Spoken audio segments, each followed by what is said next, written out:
Good evening, I'm Meredith Ross at I-24 News, and these are the latest headlines. After intensive negotiations, U.S. Secretary of State John Kerry announces the resumption of direct talks between Israel and the Palestinian Authority. The Hamas movement rejects the peace talk announcement and says President Mahmoud Abbas has no right to negotiate on behalf of the Palestinians. And as Barcelona FC's head coach steps down due to illness, the sports world is waiting to see who will be his replacement. Yesterday in Jordan, United States Secretary of State John Kerry announced the success of his diplomatic efforts and the resumption of Israeli-Palestinian direct talks. He refused to reveal the details of the agreement, but said initial talks would be held in Washington next week. Violet Amora filed this report. Israel and the Palestinians agreed to the resumption of direct talks after almost 3 years of deadlock. United States Secretary of State John Kerry announced the news after meeting with both parties in Jordan.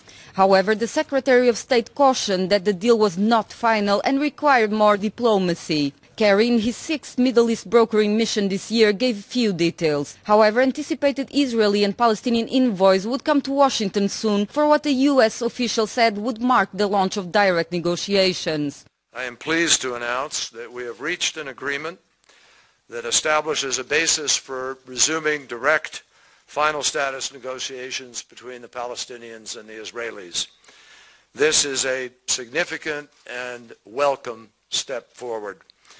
The agreement is still in the process of being formalized.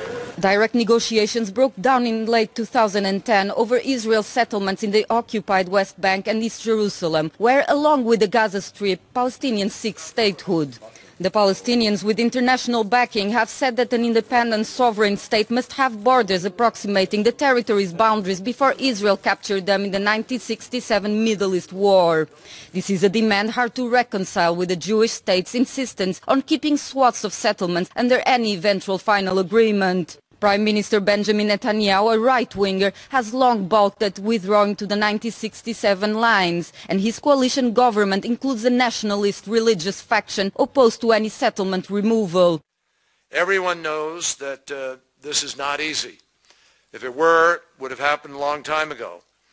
And no one believes that the long-standing differences between the parties can be resolved overnight or just wiped away. We know that the challenges require some very tough choices in the days ahead. Today, however, I am hopeful. Palestinians say the settlements deemed illegal by the World Court should be evacuated as they are deemed the main obstacle to a contiguous, economically and politically viable state. However, the Palestinians have left the door open for some land swaps to enable some blocks to remain in Israeli hands.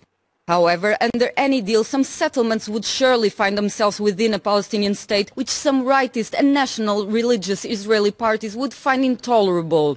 Further adding to the obstacles, the Palestinians are deeply divided, with Gaza and the West Bank run by different parties that are symmetrically opposed to each other when it comes to an agreement with the Jewish state. And meanwhile, in the Gaza Strip, Hamas leadership dismissed Kerry's announcement and said that Palestinian President Mahmoud Abbas, quote, has no legitimacy to negotiate in the name of the Palestinian people on core issues.